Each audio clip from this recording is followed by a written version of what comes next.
Welcome to the Real Estate Reserve podcast. We are back. I'm Jason Balin from Hard Money Bankers and Ian Horowitz from Equity Warehouse. If you are tuning into this show live, it is Thursday, March 16th. If you are tuning in at a later date, either on iTunes or YouTube, welcome. We promise we'll make this show as entertaining as possible for you. If you're a first-time viewer or listener, welcome. And if you're a returned viewer or listener, welcome back. Today's topic is we bought a 47-unit apartment building. And let me put a little bit of context into that.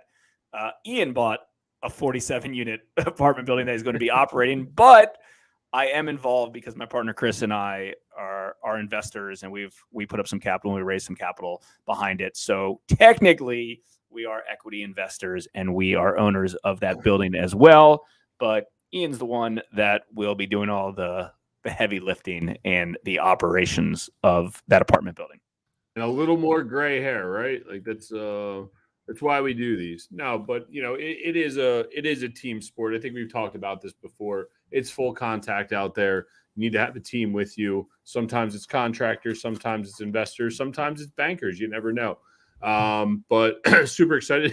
Super excited to share this story. Because it's a unique way that we found the deal, how we beat out on it. A lot of common people who've been here on the podcast were involved in this. But that's why we do these podcasts. It's not only for the content that we bring to everybody, but more importantly, it's real people doing real deals. And if you guys get any value out of this show, the best thing you can do is, leave us a 5-star review, share it with someone who might get some information off of here and help them get started in their investing career. So if you enjoy this, feel free to share it. If you don't enjoy it and you think we're jokers, feel free to share it too. Either way, let's have a good time and jump right into it. I know it's March Madness. Must be a breaking games because we got a ton of viewers right now. Let's let it rip. All right, so let's talk about it. So the building was called Frederick Manor. It was on Frederick Road in Baltimore. If you're out of state, it was in Baltimore City. 21229 is the zip code. Let's talk about how many units is it and how did you find this particular apartment?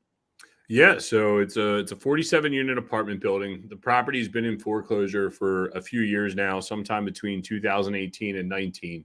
And the way we actually found the deal was we got a heads up before it actually went to market. One of our guests who was here on the show had informed us. We were actually at your office, so you guys can go through the Rolodex. I don't know if we can put his info out there, but you guys can go through the Rolodex of the shows that we did in office. And he had mentioned it to us. He said, hey, man, I know that a hot lead on this really badass Baltimore deal. You guys should find out about it. And I said, okay. And I said, well, who's going to list it? And he's like, oh, Justin Verner and Brooks Healy are going to list it. I was like, well, oddly enough, we've interviewed them on the show. And we had our single family portfolio listed for sale at that time with them. So it was like, that's easy, man. So our guest and now the brokers who are going to get the deal, we all have the commonality. So we kind of had a head start on reviewing the information on that deal before it actually went to market, which was a massive heads up.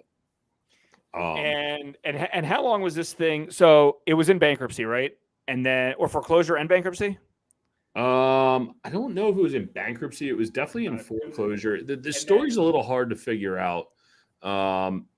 Since we've purchased it, we've been able to uncover some stuff that we believe the guy had a fire and then had a flood, ultimately causing him to then go to the bank and just say, here, take it back. I'm out. And I think how that goes. That doesn't happen overnight. It should. No. And I think the problem is they had to follow the foreclosure process, even though he handed it back to them, because I don't know that they wanted to take possession of it. So I believe they went that route with it. I'm not. And they had to they'd want to wipe out all the liens that might have attached, and potentially if they did cash for keys and a deed in lieu, there could be an argument in the state of Maryland if they could have gotten title insurance, clean title insurance. So there's other factors behind the scenes that probably could have happened in that particular case. When you guys at the time of purchase, and we're going to talk about how you funded the deal and some other things related to that, but was it completely vacant? Well, they had a rent roll and the rent roll was depicted as one thing. What was actually happening at the site was another. Because again, this thing was in a thing called receivership, where the bank had a third party kind of managing it, and it was just they were in California. They didn't understand Baltimore laws. They had rental license issues and all these other different things that were going on, causing a lot of issues.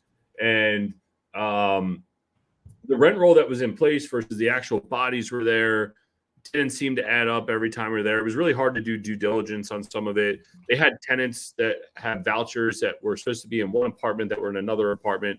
Of the 20 people that occupied the site, I'd say maybe 4 people, I don't even think 4 people are actually paying their rent on time. So it's actually been a bit of a challenge to get through and get copies of leases. They did do a good job of having copies of leases, but it's been a little bit of a challenge to get to a point where we can file evictions. We've only owned it for a short period of time, but there's a lot of red tape around what we had and what we inherited. At one point, the property was overrun with drug dealers and vagrants when the previous owner was owning it as it went to receivership. So literally the bank came in and would just shut down whole buildings. So there was 1 building or 2. I'd have to confirm with Ryan. I know 1 building was completely vacant, screwed shut. I think it was actually 2 of the buildings were completely shut off and shut down, which was actually a good thing for us because we could go in and blow out 2 full buildings, get them up and running, and then keep it moving down the road.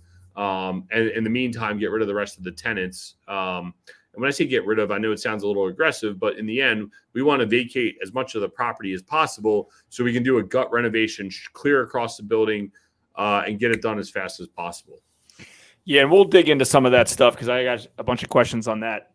Early on when you were underwriting this thing, how did you underwrite this? Did you underwrite it as a vacant building? What type of cap rates? Things changed, over the last few months, and you've been underwriting this for a year, I would say. So, what cap rate did you base off of? Did you look at it as it needed, that there was no income coming in, and if there was, that was a bonus? And how did you even analyze the construction side of it? Yeah, I'm actually going to pull it up. No, for the construction side of things was actually the easier because we had just finished up doing a lot of the turns over at White House Manor Apartments. We have all the apartments out in Ransom, West Virginia, that we were able to have a pretty good price. Ryan did a really good job of knowing, hey, man, it's going to cost us exactly this much to turn each unit. We were able to create a buffer in there, knowing pricing is continuing to go up. When we were underwriting the deal, we knew in the first year there's going to be very limited income. It's probably going to take 24 months to stabilize. So when we were underwriting it going in, we were more concerned about a price per door than we were necessarily a price on a capitalization rate because there was really nothing to capitalize. It doesn't matter. Now our exit cap rate, I think we were in the 7 or 8 range. If I'm going to quote myself, I can go in and look. But looking at that property and knowing where it is and knowing some of the limiting factors, it forced us to be much more cautious, which I think helped us with the debt as things are starting to change in real time, which makes life a lot easier, right? And as you always need to be re-underwriting it. And we recasted it probably twice leading up to it because oddly enough, our debt terms actually changed going into closing. I'm literally looking as we speak. Yeah, so I think we calculated an 8 cap at exit, judging by. No, I'm sorry. We were a little more aggressive. We were at 6.5, and then I think we came back and recasted it back to a 7 and took it down a little bit. Because debt is moving, and debt actually our terms of our loan actually changed on us in real time. In a good way or a bad way? It didn't. They reduced the total loan amount by $50,000, which in the grand scheme of things on a $2.5 million loan is not the end of the world. It was really the amount of equity they needed in day one because it changed how much capital we needed to raise. It changed the flow of cash, right? So if we're going in knowing that we're getting 75% acquisition, that $50,000, well, it might not seem like a lot of the reduction. Instead of us putting 25% in, they said no. You need to put in $1 million.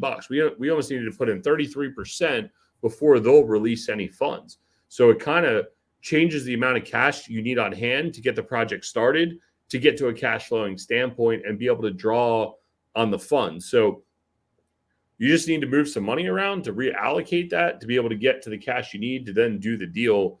And it doesn't seem like a big deal, but it actually is. A few $100,000 changing was a super big deal on a super small cap raise, right? Like it was only $1.5 million, I think. God damn it. I don't even remember now. It wasn't a huge cap raise. Was it $1 million or $1.5 million? No, the CapEx budget was $1.5 million. I think the cap raise was 125. Yeah, I think it was 125. Yeah, so that 125. I mean, think about it. You switch from having to put in 750 to $1 million. That 250 is a huge swing. I mean, that's 20% of your cap raise, right? Like so. It made it really confusing for us to try to figure out how to make it work, but ultimately we were able to get enough cash on hand to be able to do it and get it going and then be able to draw on the construction budget. So the total CapEx was 1.5. Mm-hmm.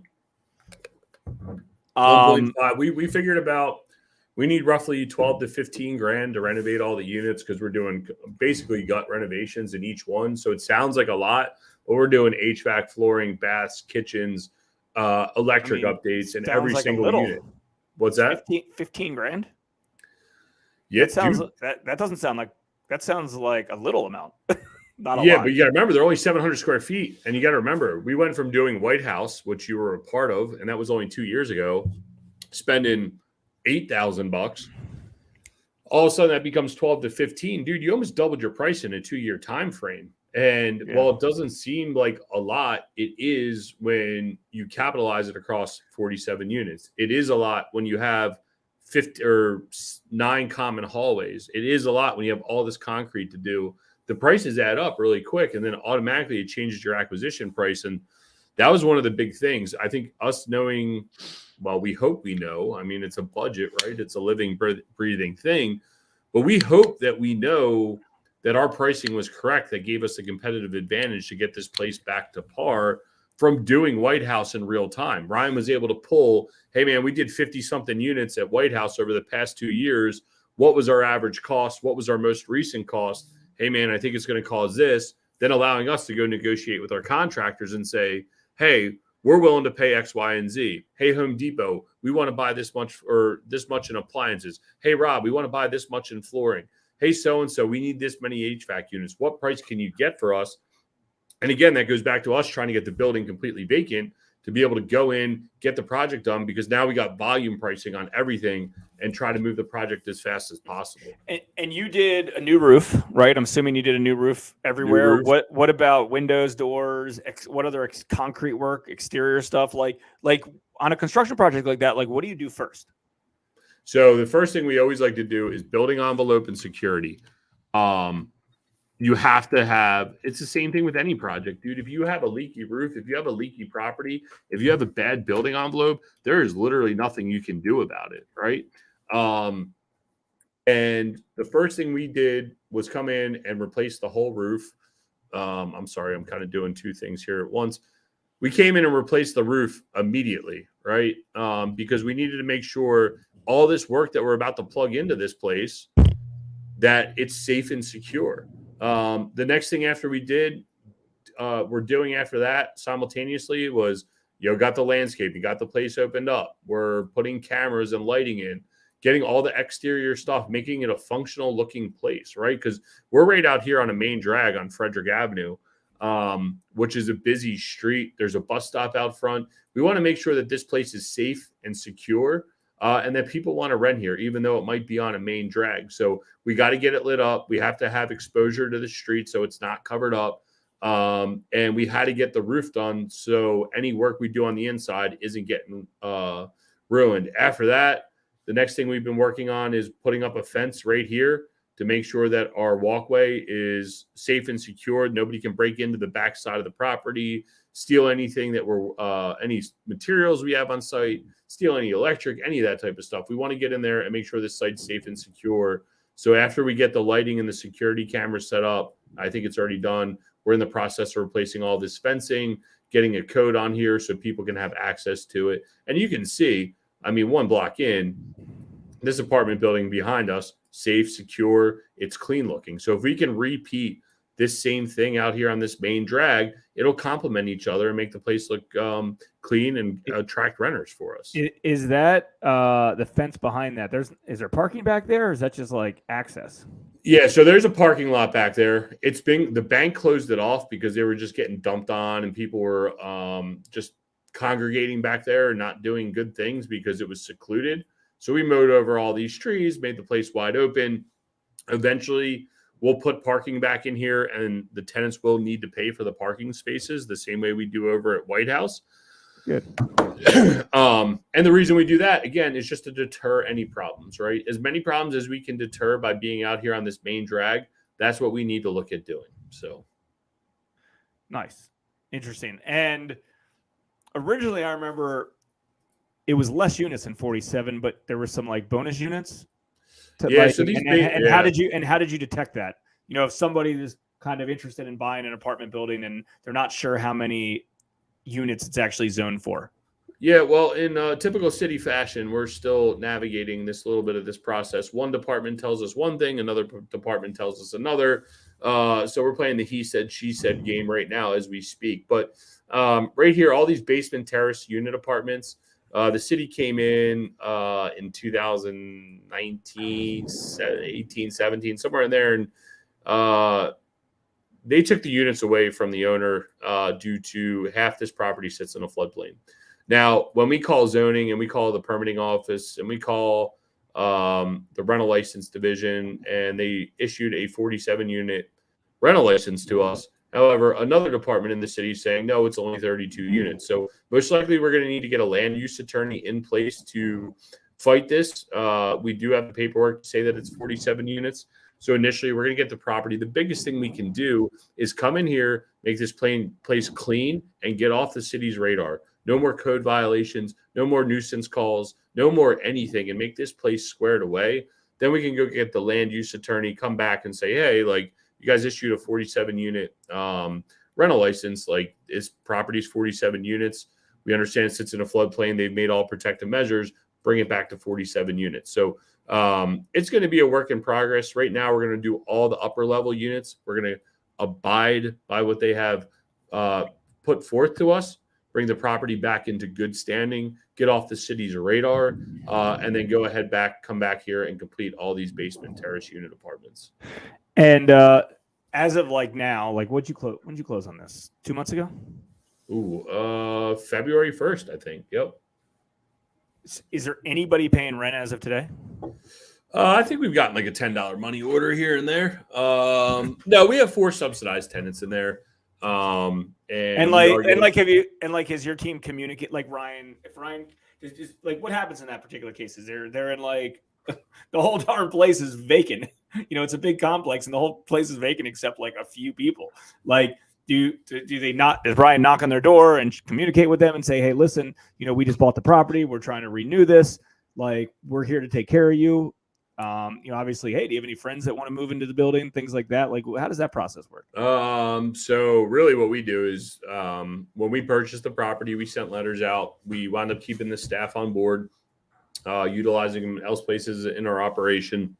So we still had the line of communication that they were familiar with when we took it over. So that's good. We notified Section 8, the Housing Choice Voucher Program in the city. Hey, we took ownership, send everything to us. We notified all the tenants that, hey, we're going to, do a ton of work on this property. You're a month-to-month lease. We're going to discontinue your lease.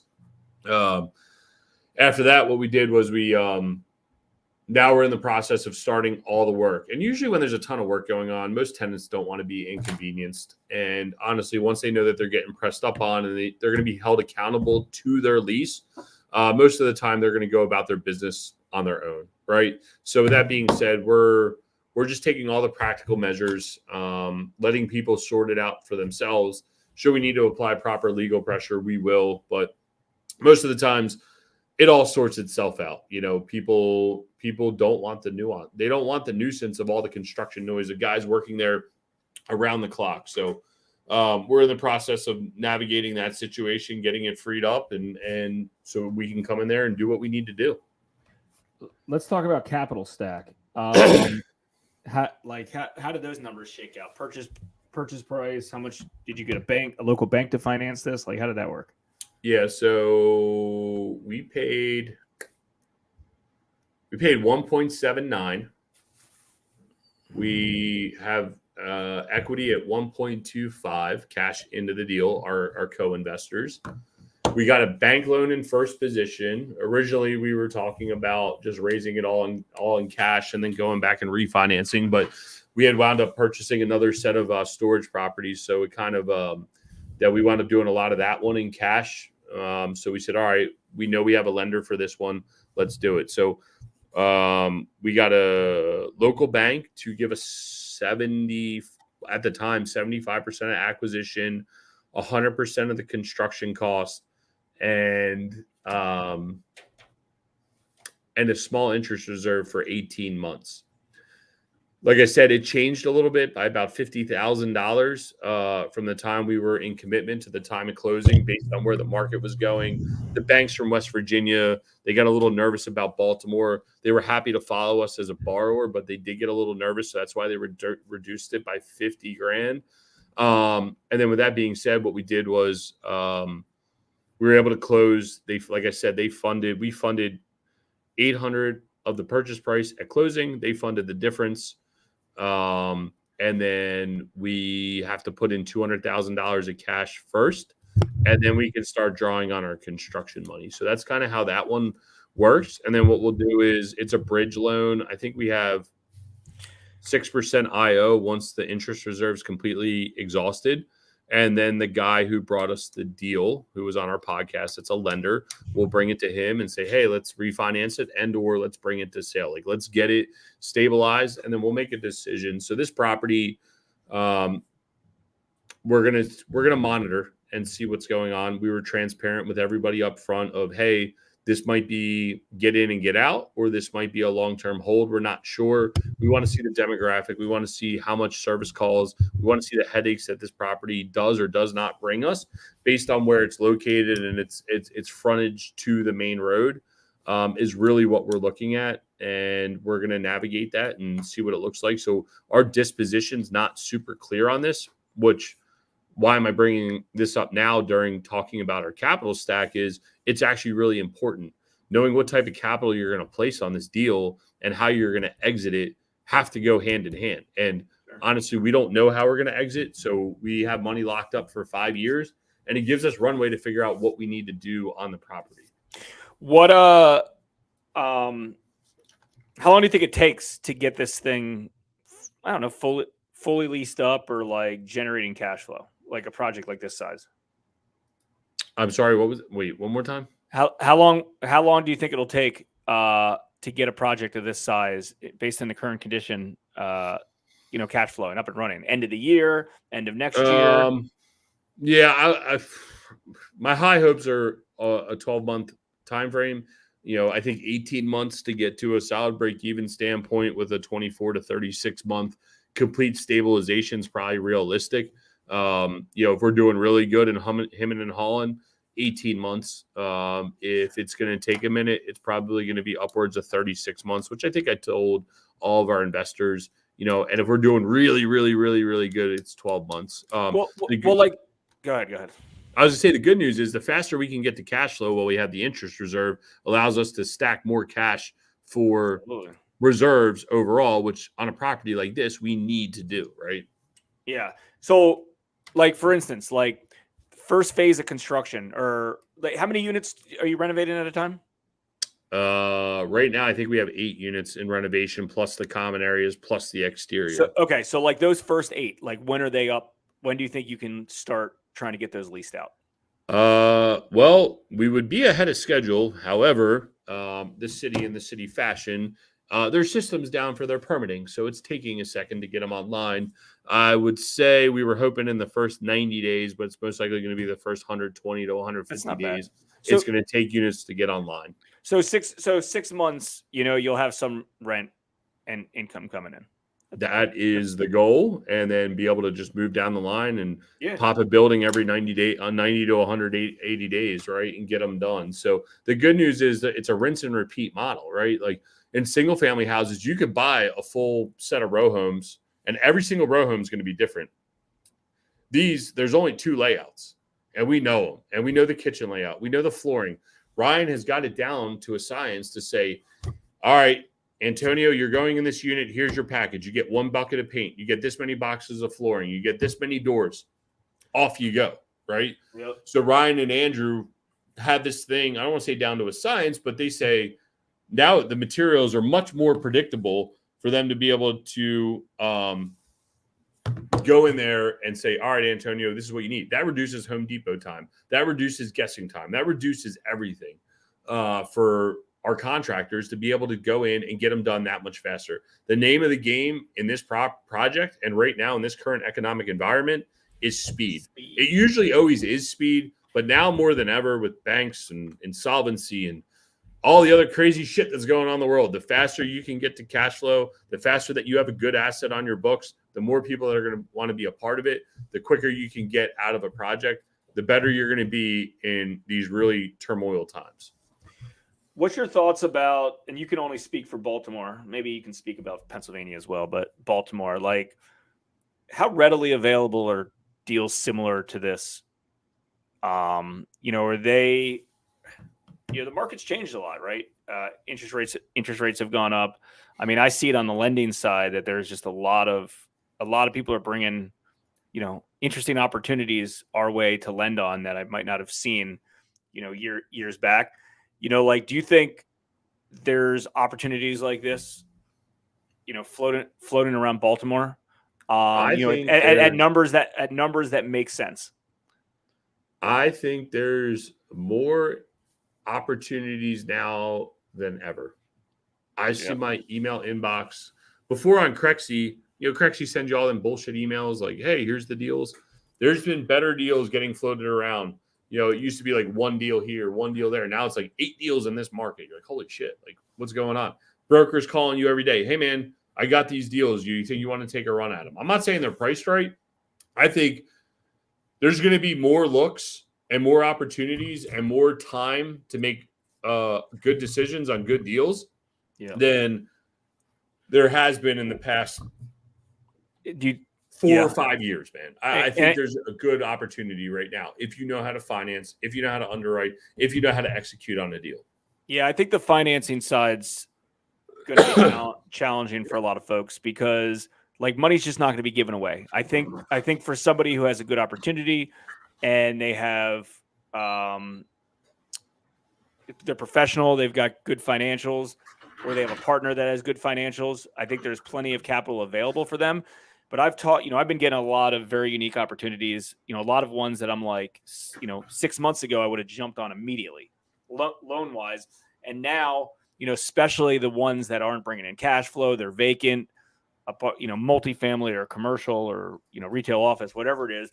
I'm kind of like, what should we do on a lending side here? Because, the things aren't bringing in cash up front, and they're value add deals, and they could be great opportunities. But that's only if they can execute and if they have the right debt in place on these. And so I've talked to a lot of bankers on some of these, and I think bankers right now are, and a lot of banks have been deploying, at least the local banks, and I'm not saying this on a national level, but the local banks that I've talked to, they've been deploying a lot of capital locally. But that being said, they've been doing it to good operators that have good personal balance sheets and financials because they're heavy on the guarantor. That's what they're concerned about. I was going to say, I know a few of the deals that you've had looks and passes at. And there's a couple deals that I'm like, man, that's a stellar deal. Like, I'd love to get my hands on that. And then you look at the operator and I'm like, I don't know, man. But that just goes to show you that I think there's good looks out there right now and that people are getting shots at them. I believe you just need to square up your operations. And if you can square up your operations, there's a lot of opportunities for people who can take action right now. And I think that's a big deal, a super big deal. Or team up with the right operator. I mean, we have a deal that we're looking on the lending side, and it's a very interesting building, but I'm nervous that it's really low LTV, but I'm nervous that the operator is not going to be able to get out of it. Like, they're just not qualified enough. And I don't think they would disagree with me. Like, I think they're like, yeah, we're not really sure what we're going to do. And it's just like, I don't know. I don't know if this is the time to be speculative and not have a clear path and a clear game plan, because an asset turns into a liability with a snap of a finger. And, if you're in the wrong debt, you might have raised a lot of capital. You might have put a lot of capital of your own to that deal. And if you have the wrong debt and you run into a problem, like you're screwed. And this isn't anyone getting taken advantage of. This isn't like your bank doesn't want your property. Your lenders don't want your property. They want you to execute and move on. But if you can't, there's just, there's ultimatums. So I think some of this is just like a self-witness check of, hey, do I want to get myself, am I able to get myself into a project like this currently, and what are my backup plans? Like, you already said what your backup plans are. It's like, hey, like we might sell it, we might, we might rent it based on this, based on the situation. So I think, like you said, there's really good opportunities, but you also have to kind of give yourself a self check if it's the right opportunity for you at this particular case, because that's not always the case. You might not be ready. You might not be ready for that particular deal at the moment, and that's okay. And potentially partner with somebody, find someone to help you navigate the waters. Because I mean,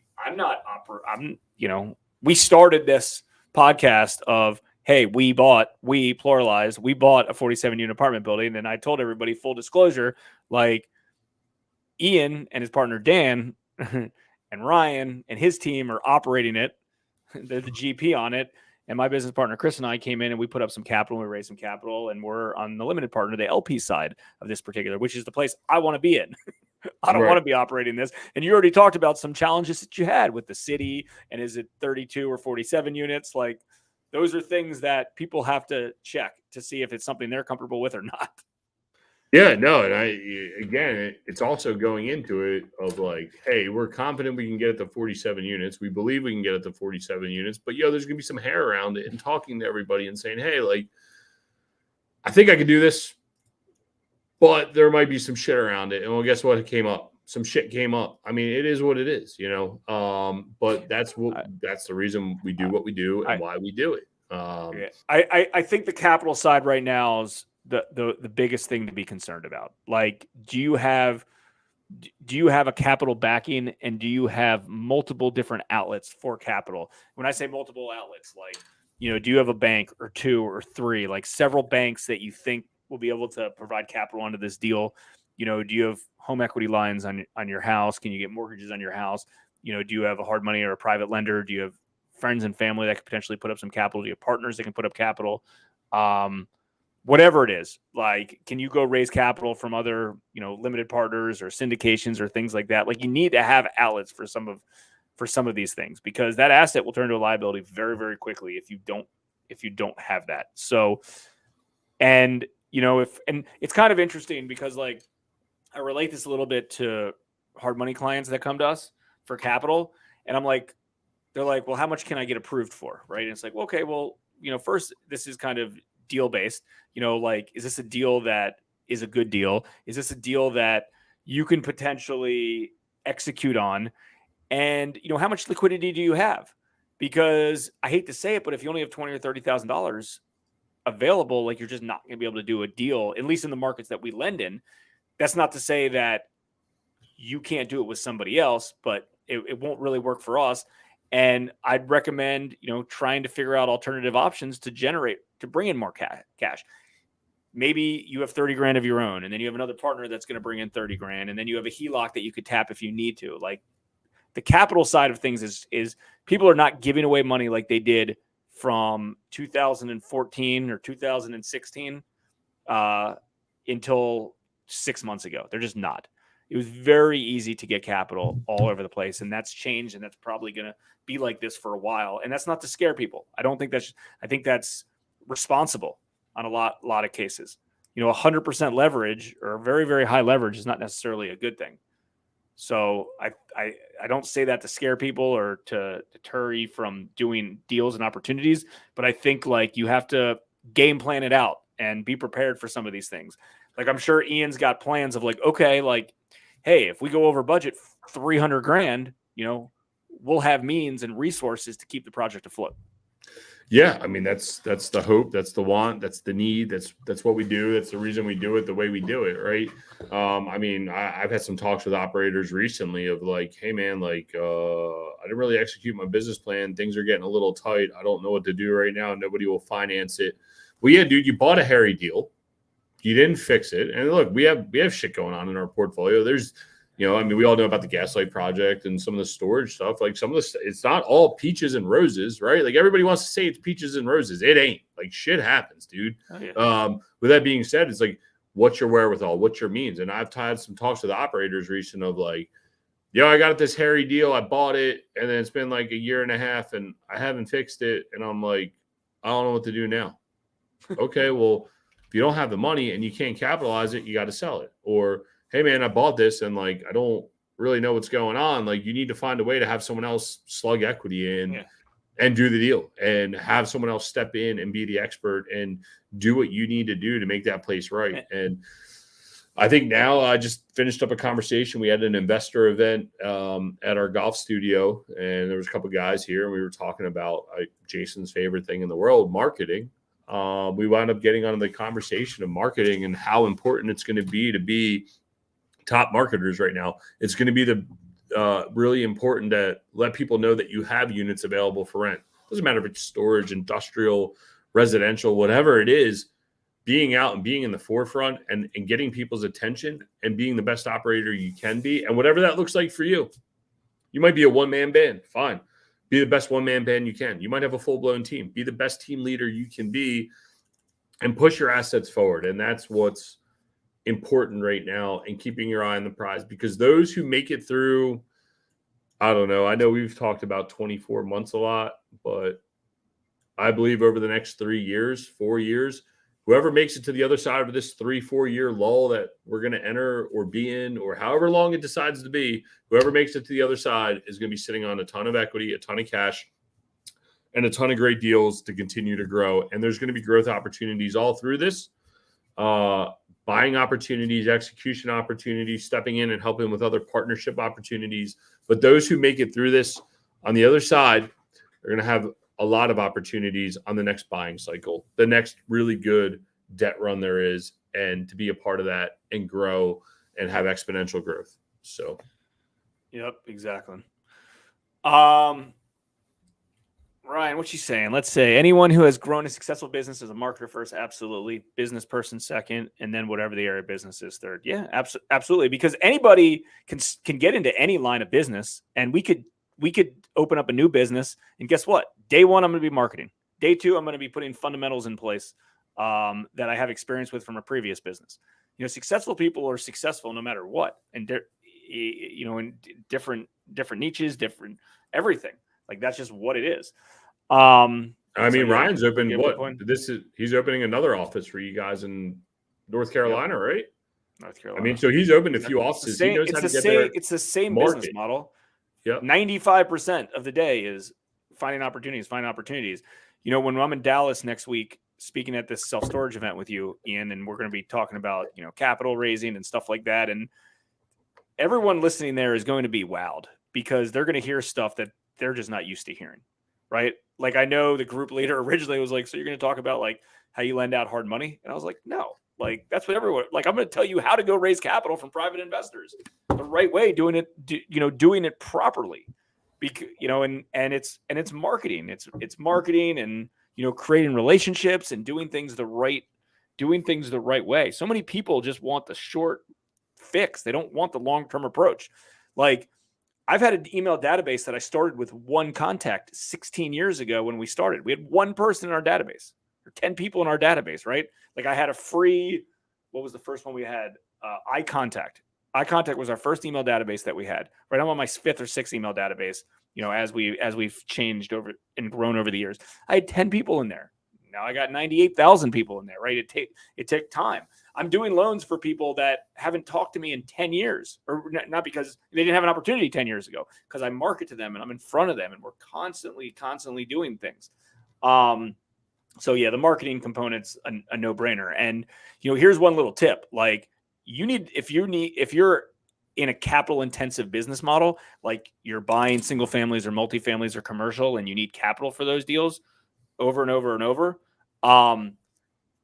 like you can't try to raise capital a month or two before you need to close on the acquisition.